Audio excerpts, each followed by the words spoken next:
Hello everyone, this is the Leader 3 from FullSpeedRC.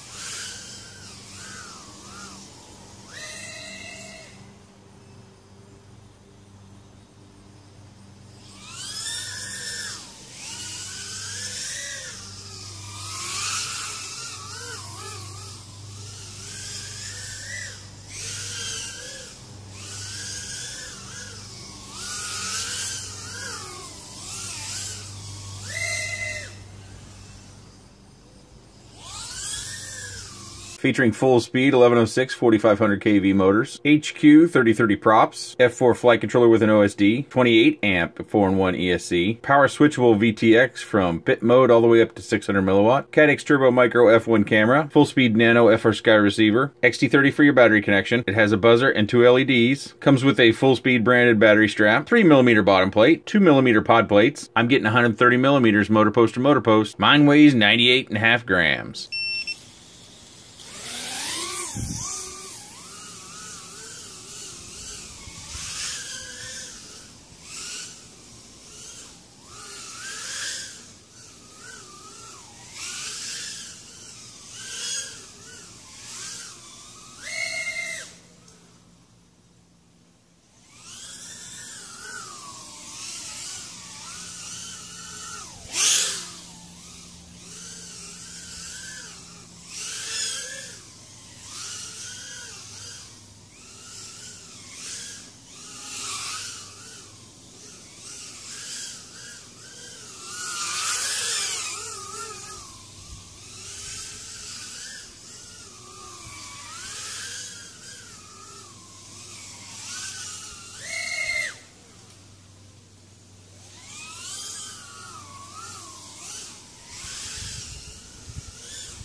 I hope it was clear. I did label it on the flight screen on the back end there, but this is a 4S, so that flights that you've seen so far on the Gemfan 2540 props.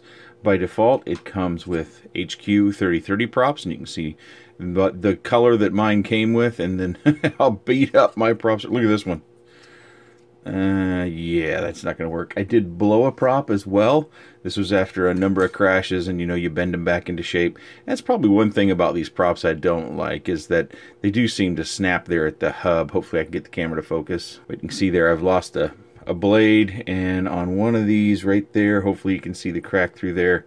It is broken. So those props, while they work fine, I mean, I think on 3S, which there is a 3S flight at the end of this video, you can jump ahead and watch that if you want. But this is the default configuration is 3S on these props, which are 3030. Let's take a look at the differences between the original Leader, which I have over here, Leader 120 on the right, that is, and the new Leader 3. Obviously, the dimensions are a bit different, but you also see the pod to encompass all the different components that we now have is a little bit different as well. They no longer ship these with JSTs. That was kind of a year ago sort of thing that a lot of manufacturers were doing, was shipping these with JSTs. Now our micro batteries, for the most part, they all have XT30s on them as well. A couple of things that you might want to think about. This has quite a bit more weight than our original leader did, but it also has much thicker carbon. So if you have happened to break your original leader, this is a 2mm bottom plate with 2mm pod side plates, which are quite thin. This is much more substantial here with the new Leader 3. As you can see, we have a big bottom plate, and then we have much more material in our pod as well. If you wanted to decrease the weight a little bit and get a little bit more flight time and performance, this canopy, as you see on screen, does weigh over 7 grams, so you can save yourself a fair bit of weight. And then you can use zip ties like we traditionally do in our builds to secure your antennas, both the receiving antenna for control and your video antenna. As far as the components goes, you know, this is kind of what we call for anymore, right? We're looking for a name brand, nice camera, which we do have. The F1 here is one of the few Caddx cameras that you can actually reverse. So if you wanted more camera angle and your flight stack gets in the way, you can actually inverse the image and then mount this upside down so that your connector is down at the bottom to give yourself more room or abilities to get camera tilt, but I don't think that's going to be a problem. In that flight, I was flying at this camera angle, and that is 50 degrees. I measured it via the beta flight and the angle, and so you're flying a lot of times, if this is level, you're flying at about that angle is kind of level with horizon, and as you get going around corners, you have to pitch down a little bit more in order to keep from ballooning up. Let's go over the construction here a little bit. So the buzzer and the LED, which they do flash and kind of go back and forth, I think they're clear, but they appear blue because of the blue canopy. That is secured, hopefully you can see that, with this little cutout here on both sides. The canopy also helps to keep that in place because it is a really close fit on that. And that's one thing about this canopy. When they created this canopy, it's really well done. You know, I have a 3D printer, but my prints don't turn out anywhere near this good. You know, looking at these little holes, there's no little stringies in there, or I don't know what kind of printer they got, but it's pretty good. You can see a little bit of a stringy if you look down on the camera, if I can get my hand around. Right there. But you can buy this with and without the canopy, and also the canopy does have a nylon standoff right here, so that gives us more rigidity if you have a crash where you happen to catch one of the pod plates. That should help keep these together rather than tearing apart your camera. And we're also affixed down here, and those are metal screws, but they do not have nylon standoffs inside this area because when I took this apart to weigh it, that was one of the things that I noted. Also, the canopy is secured down with these two screws, which aren't quite flush. You may find in the retail version they do use flush screws. That might be one difference. This isn't necessarily a pre-production, but this is a very early release. I think this was the first one that they shipped. They sent that out to me probably about 2 weeks ago. Some of you may have seen my posting on Facebook about this little guy. Also inside you have room for your receiver. So if you choose to get one that just makes it bind and fly, they'll come with it by default mounted up here. But if you have your own that you want to use, you can put that back here. We have a little bit of slack space just kind of in both ends. You actually have a little bit up here in the above the pod as well. Here's a look at the bottom, so you can get a look at that top laminate layer and how that's laid out. And as far as the rigidity goes, we've been going over that. This one's real stiff. I mean, I can get a little bit of flex if you can see that. If I give it a little bit of mustard, I'm trying to hold it still, not angle it up in the camera, but yeah, it's pretty stiff. I don't think stiffness is going to be a problem, and I think durability should hold up pretty well. And I did have a lot of crashes. I would just get, I spend some time with these things and I get a feel for them. I put a lot of batteries through them just so I can fly them like I want to fly. One other thing about the flight, this will come with 2 PID profiles. Profile 1 will be for 3S batteries.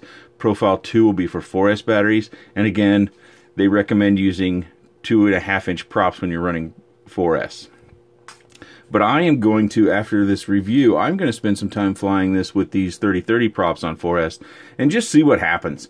You know, I think even if I came back in a month and I said, you know, it still flies fine, I'm not certain that's going to be of a whole lot of value unless you're going to be a risk taker, someone who's willing to possibly burn out a motor just to get that extra performance. Because I do think there's performance that's slightly untapped by going to a 2.5-inch prop and running 4S. The main flight difference in between 4S on the smaller props and 3S and these props is the low end. As you might expect, you're running more voltage through the motors. They respond quicker. So anytime you hit the throttle or you're trying to do a move and you need to ride the throttle, you don't have to move it as much. And the spin up for the props is going to happen a lot quicker on 4S than it does on 3S. And hopefully you can see that very clearly in the two flights that I have for you to watch there. If you're not familiar with the leader, it comes in a traditional X shape with this pod, just like the 120 did. And the battery strap was actually a little bit of a surprise of mine. Airblade has been one of my favorite battery straps, and it's a little bit thin as far as its width of its dimensions. And if you look at this one, it fits perfectly between those 20 by 20 standoffs. I only wish that it had a metal buckle. I know some of you aren't a fan of a metal buckle, but I like the sleekness of the metal buckle. I think everything goes through easier, so every time I put a battery on or off, it makes it a little bit easier. Some say that the metal buckles tend to come apart. I actually break more of these plastic buckles than I do the metal buckle, but each their own. I just thought that it was nice that they have their own branded battery strap, and it is nice and thick, so it really should hold the battery quite tight. Jumping back to the construction, one of the things that I missed, hopefully you can see it. It's going to be really difficult on camera, but right there where I've got my screwdriver, there is a nut on both the front and the back. And so that creates a little bit of a sandwiching of the canopy. If you don't get the canopy, this will be a nylon standoff. It'll be flat on the bottom, so it'll still do the same sort of thing. But with the canopy, it is noted that they have it printed to where that nut is held in place. I didn't have any problems when I took it apart and put it back together of that nut spinning when I put that thing back together. So again, the print is really fine and really tight, so that nut fits in there good, and it squeezes down nice and tight, so where your canopy isn't coming off. You can see mine has even been apart, and it still doesn't move. I think this checks an awful lot of boxes when it comes to our feature set. You know, you've got a lot of overhead for your amp draw for your ESCs, a 28 amp 4-in-1 ESCs. That's 28 amps per motor, and then you've got a 411 flight controller, and this is also their own. Matter of fact, Lewis said that they have taken off the make and model of the gyro. They have polished it off so the other vendors can't buy one and read it to try to reproduce what they've made here. And also their VTX, being able to step up from, you know, pit mode all the way up to 600 milliwatt via smart audio. That's a really nice feature. It's one of those features we're coming to expect from kind of that top end model. And this comes in, I think, around $135, somewhere in there. I do think it's below $140. And if you order from Full Speed, they use much faster shipping, so you tend to get your product a lot quicker, but it isn't free. Shipping here to the US is usually around $8, so that's something you have to weigh as well. The fin, I asked about the fin, and that is apparently something Rowan, he is the designer of the frame, and he's also probably the one you've seen fly the most of this if you've been looking at their channel. He draws this fin, I guess, quite a bit when he's doodling, maybe in meetings or what have you, and so they decided to incorporate that. And because of the fact that we have a turtle mode or flip over after a crash mode, as far as beta flight terms, that will help us create a little bit of a point to where we should be able to get a read, and we should be able to spin up some props a little bit more freer, so they won't necessarily break off. If you need to rescue your vehicle, if you've, you know, crashed behind a fence or something like that and you need to flip it back over and get it back. I do have an extra VTX over here, the FSD TX600. I'll get that out so we can take a closer look at it. That's one of the components I do have. And in many ways, this is very similar to the AKK, and some of you voiced some discontent with the AKK products. And so this one is similar, but it's different. The AKK that I just had a video on a couple days ago, that has a microphone on it. This one does not. This one uses UFL only, and the AKK FX3 Ultimate, that's the name of it, has the UFL and the MMC-X. We've got some nice silicone wires here for all our points. We've got a little silk screening there on the back so that we can tell how to wire this up. This comes in around $19 or $20, so it's a touch more expensive than the AKK one, but it's something if you're building. If you want to buy a frame and build up your own, you can do that, and this might be a component you want to take a look at. I keep forgetting little bits about the construction that I wanted to draw your attention to. I hope this is about the last thing. We have strain relief. Hopefully you can see that in the print. They've printed two little voids that are smaller than the actual gauge of the wire for the back end here. And that helps to create some strain relief for our battery if we get a battery ejection. I don't know if you can see it, but they've also created a little wrinkle in the wire back here so that gives us some slack. So if this does tug really hard, it's not already pulling on the solder pads on the ESC. It's just going to have a little bit of that slack space, and that's typically what we do when we build these ourselves, is to create a little bit of slack in the line before we secure them down. If you're looking for that last bit of performance, I would recommend getting it without the canopy and then using zip ties to secure your antennas. You know, you can just run a zip tie around each pod plate and then affix the antenna to that. Use maybe some heat shrink or some electrical tape to secure the antenna to the zip tie, and that will have the same impact. It just won't quite look as good. You have to choose the options that you want, but it is cool that they have options. I'm also told that they have, well, I've seen pictures of them with a GoPro on top of this. Now, I don't recommend that. Those GoPros, the Cube ones, I forget, are those the Session 5s or something like that? Those are no longer being made, so those are short-lived. But I did recommend that they make one that would fit the Hawkeye, and I haven't seen that yet myself. The Hawkeye Firefly camera, that one that we've seen on the channel here before, which has become a fairly popular camera to add to your machine to get some higher quality footage. And so we may see that with a case where you just slide that camera in, or it may just be a flat spot that you secure the camera to it. I'm not sure yet, but I do think that Lewis was going to design one, or he was going to have his engineers design one. As far as the flight controller and the Betaflight firmware, when I last checked, they had not submitted that to GitHub yet. So if you just go into the Betaflight configurator, you won't find a selection for this flight controller. You do need to download the firmware from FullSpeed's website. They have 2 out right now, 3.3 and 3.4. Also, it will come tuned, and it will have 2 profiles. Profile 1 will be for 3S with these props. Profile 2 will be for 4S and these props. I also can't answer any questions about the retail packaging. I haven't seen that. Mine was shipped in a box, and they took care to package it. I just don't think retail packaging was quite ready for prime time yet, so I can't tell you what sort of box it will come in for certain, but I do know that when the Leader 120 matured, they did develop a box where it sat down there. It had a foam cutout for the quad, so it sat down in there nice, and it was surely to arrive to you in safe shape. The buzzer and the LEDs work fine than normally. I think you probably heard them when the low battery warning came on and when I was flying around. I probably could have got a few more seconds out of that flight, but pretty much at that point of the battery, if you hit the throttle much at all, you know, if you get over 55% on the throttle, that low battery warning is going to kick on. So that's typically when I land.